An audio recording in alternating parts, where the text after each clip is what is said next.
हमारी बहुत ही कमाल की सीरीज चल रही है होलिस्टिक वेलबींग के ऊपर। हम हर दिन कुछ नई बातें सीख रहे हैं जो हमारे हेल्थ को और भी स्ट्रांग बनाने में हमारी मदद कर रहे हैं। इसके बारे में जानने के लिए आज हमारे साथ है करमजीत सिस्टर जी। आइए उनसे बातें करते हैं। Om Shanti sister, welcome to our show. Om Shanti. Sister, आप जो रेमेडीज़ बता रहे हैं, जो बंच ऑफ नॉलेज हमारे साथ शेयर कर रहे हैं, सबसे पहले तो मैं आपको उसके लिए थैंक यू बोलना चाहती हूँ। It's my pleasure. जी सिस्टर, अभी मैं जानना चाहती हूँ कि कुछ और सवाल है जो मेरे मन में है जिसकी आज हम बातें करेंगे। जिसमें सबसे पहला जो ज़रूरी सवाल है वो ये है कि कुछ लोग बहुत ही हेल्दी दिखते हैं, बहुत ही फिट दिखते हैं, बहुत कुछ अपने हेल्थ के लिए करते भी हैं, लेकिन ऐसा नहीं होता कि उन्हें छोटी मोटी बीमारियां नहीं होती। जैसे कि उन्हें कई बार कॉन्स्टिपेशन के इश्यूज होते हैं, कई बार लूज मोशन के इश्यूज होते हैं, स्मॉल स्मॉल प्रॉब्लम्स बट होते हैं प्रॉब्लम्स। ऐसा क्यों होता है? जी बिल्कुल, ये बहुत ही एक बड़ा फैक्ट है। This is a reality. कई बार दिखने में लोग बहुत हट्टे कट्टे दिखते हैं, लेकिन अंदर उनके बहुत तकलीफ़ें होती हैं। शरीर के अंदर बहुत कुछ गड़बड़ और अपसेट हो चुका होता है। देखिए, इसके लिए हम एक बेसिक चीज़ अगर समझें तो whole system of the body, उसको समझना बहुत ज़रूरी है। एक तालमेल बिठाना अपना, और एक सूझबूझ, एक समझ को डेवलप करना जी। According to the nature of the body and बाहर की जो प्रकृति है, उसके बीच में एक सामंजस्य बिठाना और उसकी एक सूझबूझ को डेवलप करना, इसकी ज़रूरत है अगर हम हेल्दी लाइफस्टाइल जीना चाहते हैं। तो आप देखेंगे कि this body, it is made up of 5 elements of nature. जल, वायु, धरती, अग्नि और आकाश। ये पांचों ही जो तत्व हैं, इन तत्वों से ये शरीर बना है। जी ठीक है, तो 5 तत्व हैं, लेकिन हमारी बॉडी को रेगुलेट करते हैं कफ, पित्त और वात। कफा, या उसे कफ कह लो या कफा कह लीजिए, पित्ता या और इट्स कॉल्ड पित्त इन हिंदी, एंड वात। तो ये तीनों को त्रिदोष कहा जाता है और तीनों ही बॉडी के लिए बहुत ज़रूरी हैं। तीनों बैलेंस्ड हैं तो आप फिट हैं। तीनों में कुछ भी ऊपर नीचे है तो आपको कोई ना कोई डिजीज़ होगी। आपने कहा कि ये दोष है, लेकिन ये हमारे लिए ये थोड़ा ज़रूरी है। It is important. It is known as त्रिदोषाज। अच्छा, उसको कहा जाता है त्रिदोष, लेकिन वो नुकसानदेह नहीं है, वो हमारे लिए ज़रूरी है बॉडी के लिए। इसी पर हमारा शरीर आधारित है, इसी पर हमारी दिनचर्या, हमारी सोच, हमारी समझ, हमारे थिंकिंग पैटर्न और बहुत सारी चीज़ें, खान पान का तरीका, वो सारी चीज़ें इस पे बेस्ड हो जाती हैं। It is interconnected. और इसमें भी एक चीज़ आ जाती है कि जो कफ है, हम अगर मोटे रूप से इसको समझें जी, तो हमारा सिर से लेके चेस्ट तक का एरिया ये कफ के प्रभाव में रहता है। और चेस्ट से लेके हमारे एब्डोमेन तक ये पित्त के प्रभाव में रहता है। This is पित्ता। एंड उसके नीचे लेग्स तक, पैरों तक, वो वात है, वहाँ वात का प्रभाव रहता है।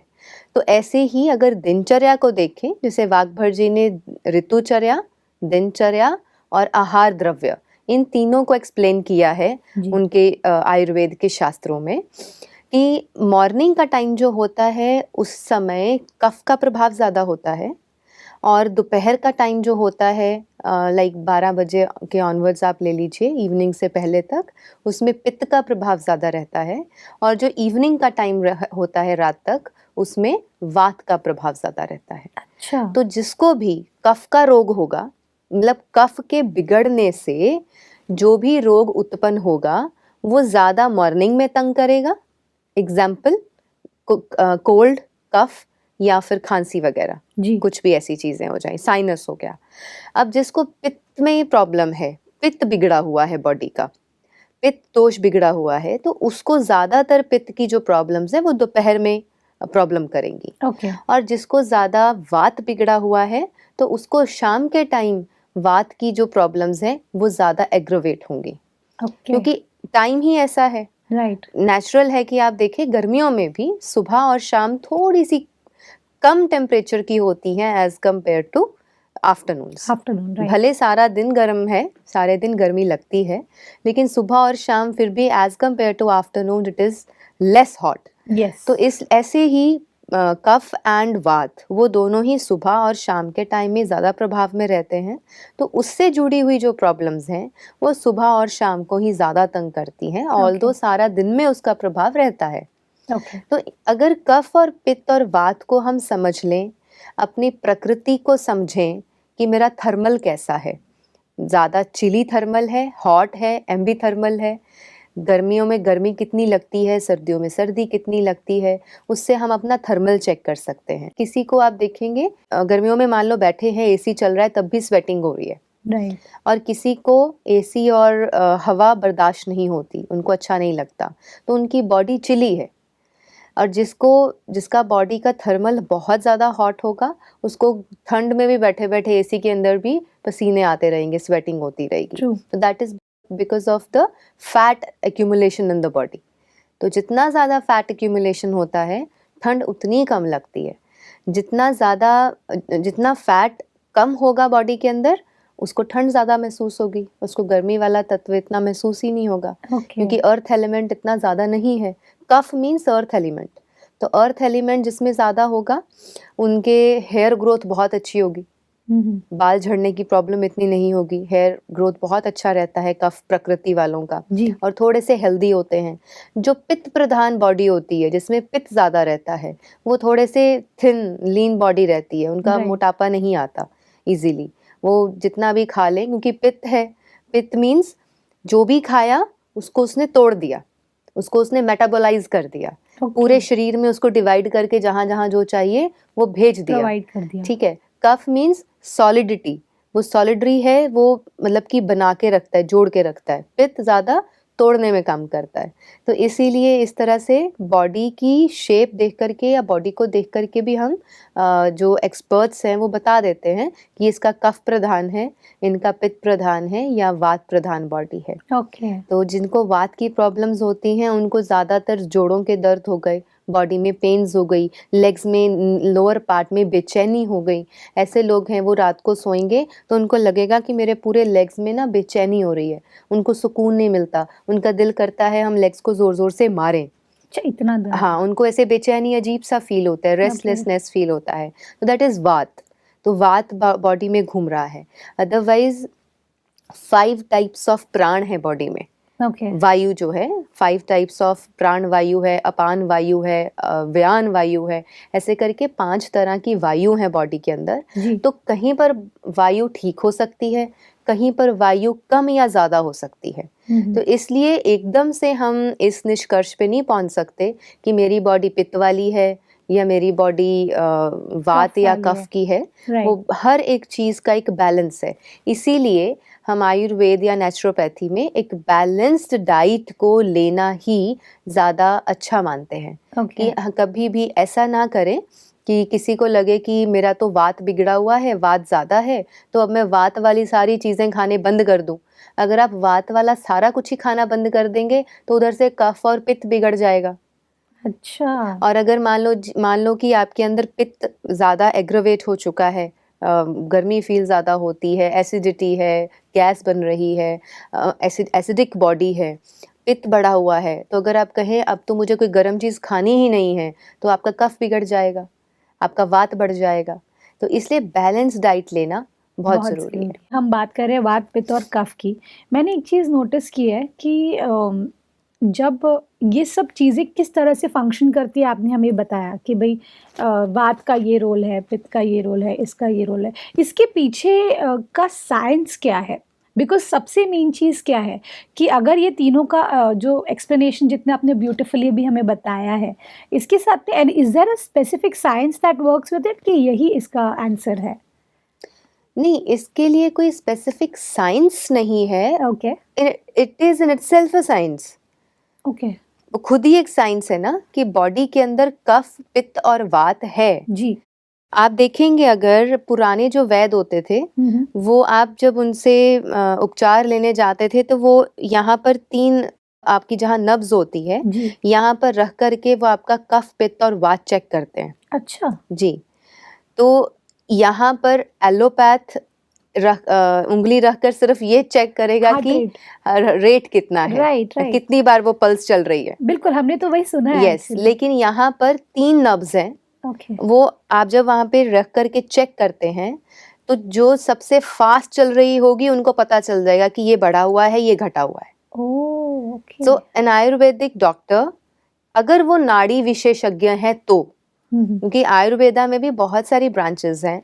आयुर्वेद की स्टडी करना अलग चीज़ है, प्रैक्टिस करना अलग चीज़ है, लेकिन जो वैद्य होते थे, जिनको अपने जीवन का अनुभव और एक्सपीरियंस होता था, उनका कुछ विशेषता अलग ही थी। जी। तो वो आपके बस यहाँ पर पकड़ करके पता लगा लेते थे कि कफ बिगड़ा हुआ है, वात बिगड़ा हुआ है या पित्त बिगड़ा हुआ है। तो ओके। वो तीनों ही नाड़ियाँ जो हैं वो यहाँ से क्रॉस करती हैं, और उसके अंतराल में वो उसी से आपका बहुत अच्छे से उपचार कर पाते हैं।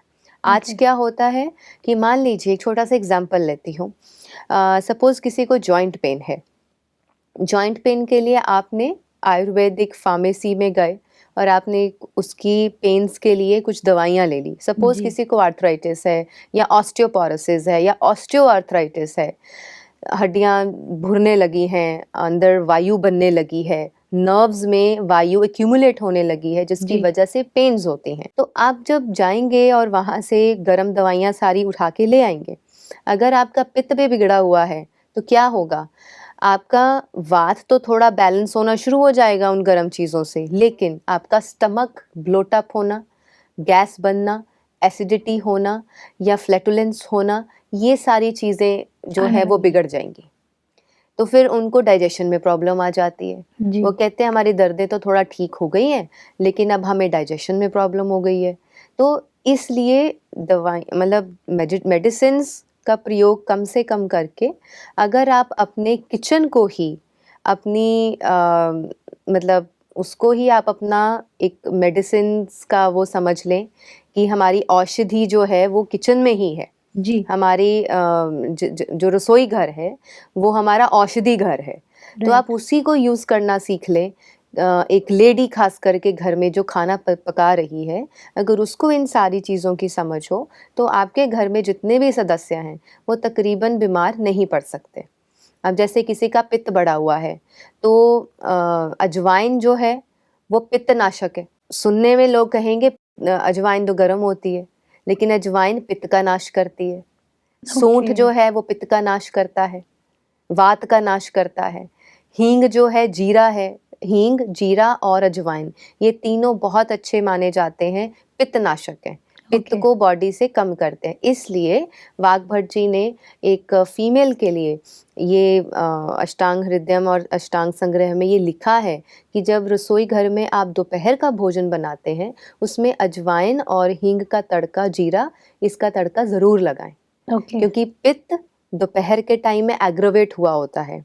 तो उसको सम रखने के लिए अपनी सब्जी में जब आप अजवाइन, हींग और जीरा, जी। जब इनका आप तड़का लगाते हैं, तो पित्त आपका बैलेंस हो बैलेंस हो जाता है। ओके। और ऊपर से जब आप देसी घी का 1 या 2 चम्मच ऐड करके उसको लेते हैं, तो आपका पित्त जीवन भर शांत रहेगा, वाह! सम रहेगा।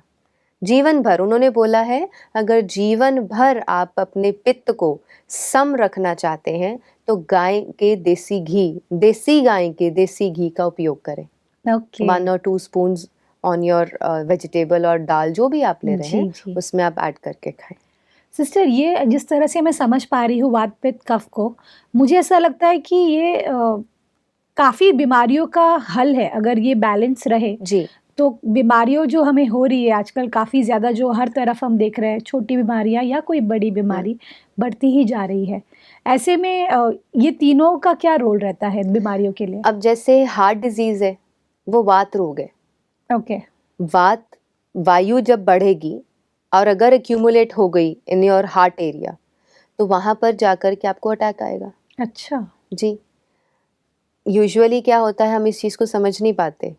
ब्लॉकेज कहाँ हुई? वायु रुक गई वहाँ जाके। मैंने बताया आपको कि 5 तरह की वायु है। राइट। प्राण वायु, अपान वायु, व्यान वायु।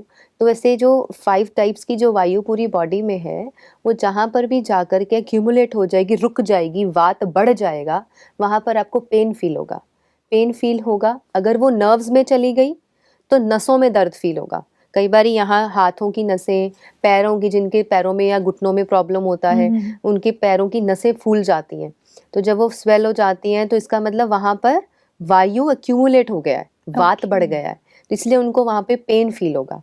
जैसे ही वो क्लियर हो गया, आपको पेन्स होनी बंद हो जाएंगी।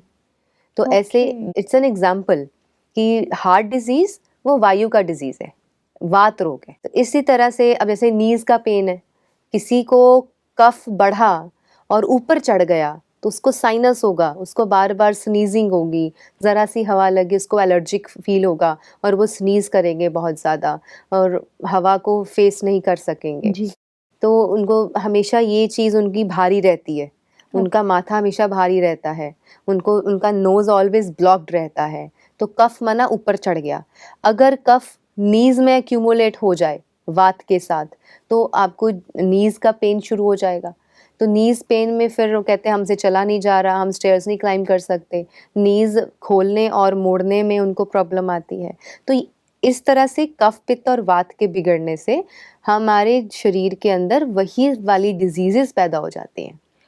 साथ ही साथ जब ये डिजीजेस होती हैं तो हम जाते हैं डॉक्टर के पास। यस। हम डॉक्टर को बोलते हैं डॉक्टर साहब ये प्रॉब्लम हो रही है, जी। इसका दवाई दे दीजिए। या अभी मुझे जानना है सिस्टर कि ये दवाइयाँ हमारे हाथ में हैं, जब ये हमारे अंदर जाते हैं तो कहीं ना कहीं सॉल्यूशन तो मिलता है, ऐसा नहीं है Yes. कि ठीक नहीं होते, हम्म, लेकिन क्या उन दवाइयों का असर किस तरह से वात पित्त कफ पर पड़ता है? बिकॉज हम दवाइयाँ तो इट्स अ सॉल्यूशन राइट, जो दवाइयाँ है वो हमारा सॉल्यूशन है, लेकिन वो सॉल्यूशन का इन तीनों पर क्या असर पड़ता है?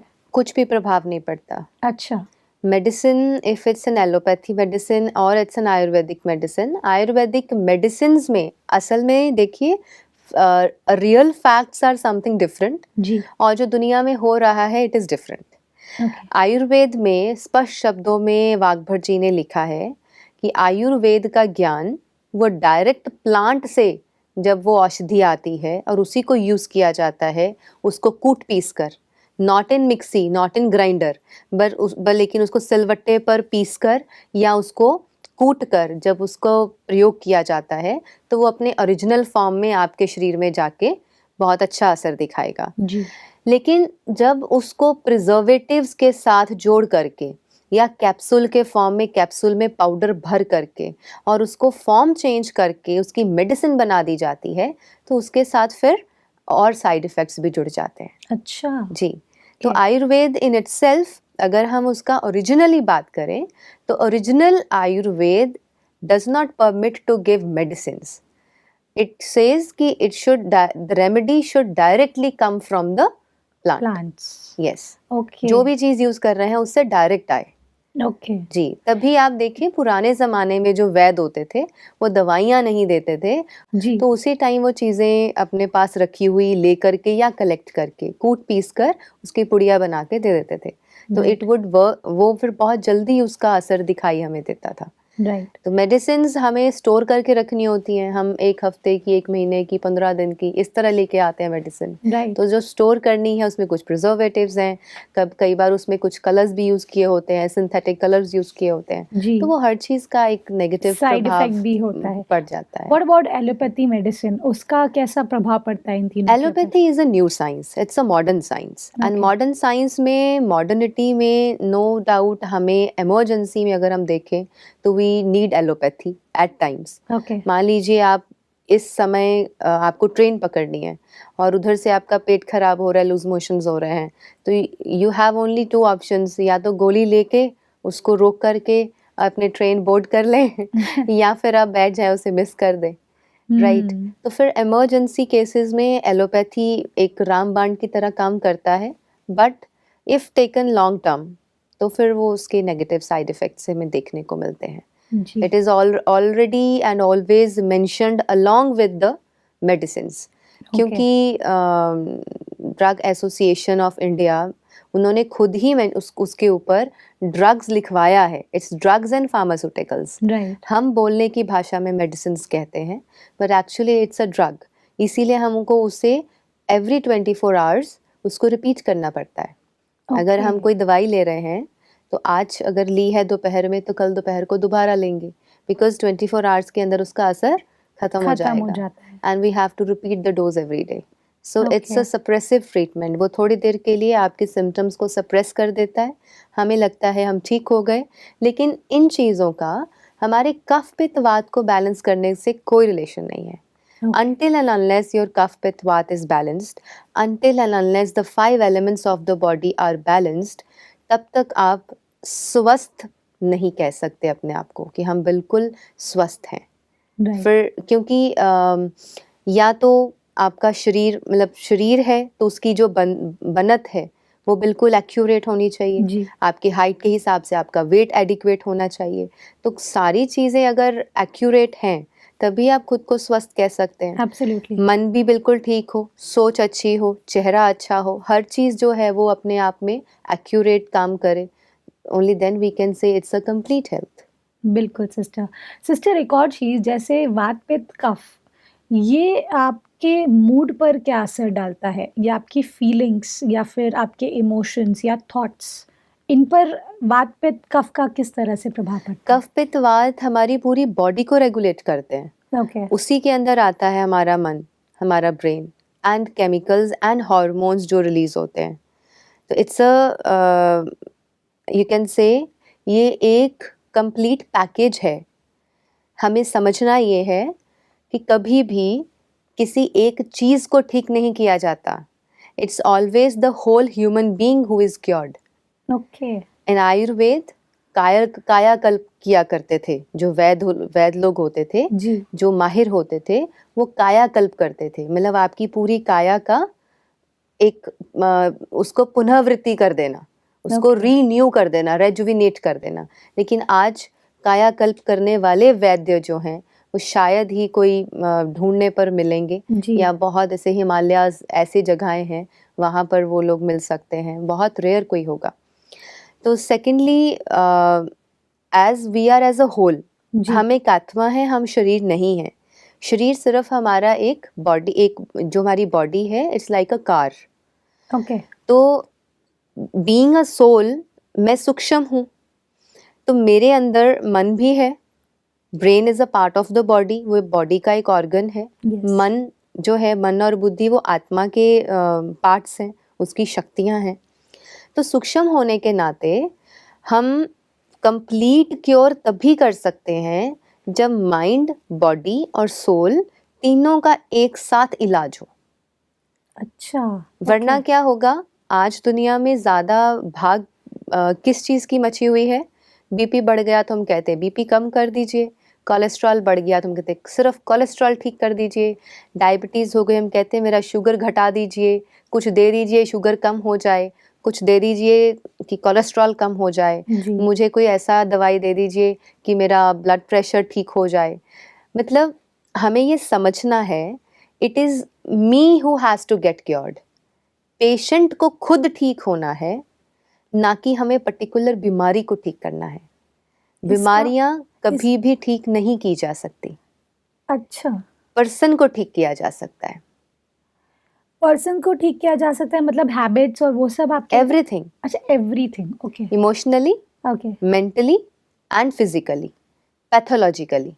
पैथोलॉजिकल कंडीशन है जो बाहर से दिखती है, बाह्य रूप से जो कंडीशन हम देख करके डॉक्टर के पास भाग के चले जाते हैं, राइट। वो है हमारी पैथोलॉजिकल कंडीशन। फिजिकल बॉडी में जो आया वो हमें महसूस होता है कि ये मेरी फिजिकल बॉडी में यहाँ कट लग गया, एग्जैक्टली। या फिर मुझे नी में पेन हो रहा है, या मेरे पेट में दर्द हो रहा है, that is a physical condition. या। देन इसका प्रभाव मेंटल लेवल पे भी पड़ता है और इमोशनल लेवल पे भी पड़ता है। तो मेंटली, इमोशनली, फिजिकली, पैथोलॉजिकली, तीनों चारों तरह से जब हम क्योर होते हैं, देन वी से इट्स अ ट्रीटमेंट, तब हम उसको इलाज का नाम दे सकते हैं। ओके। वरना क्या होगा, अगर आप किसी एक पर्टिकुलर चीज़ को ठीक करने के लिए कोई मेडिसिन खाएंगे तो उसका प्रभाव बॉडी के किसी दूसरे ऑर्गन पर पड़ जाएगा। इसीलिए कई बार ऐसा होता है कि जैसे कोई थायराइड का पेशेंट है सपोज, तो उनका थायराइड, कोई भी दवाई खा करके थायराइड मान लीजिए ठीक हो गया, लेकिन कुछ देर बाद देखें तो हेयर फॉल शुरू हो गया। इट मीन्स कहीं ना कहीं किसी लेवल पर सप्रेशन हुआ था। ओके। तो जैसे मैंने एक डॉक्टर, बहुत एक फेमस डॉक्टर थे, he was a senior productive homeopath थे वो। तो उनकी जब मैंने किताब पढ़ी थी उसमें उन्होंने मेंशन किया था कि because of the wrong choice of the medicine, उनके पास जो एक लेडी आई थी उसको हेयर फॉल, एलोपेशिया था, हेयर फॉल था बहुत ज़्यादा। उनकी रेमेडी से उसका हेयर फॉल तो ठीक हो गया, but after some time she detected with the breast cancer. Oh, So this is how suppression on the one part of the body gives rise to another disease.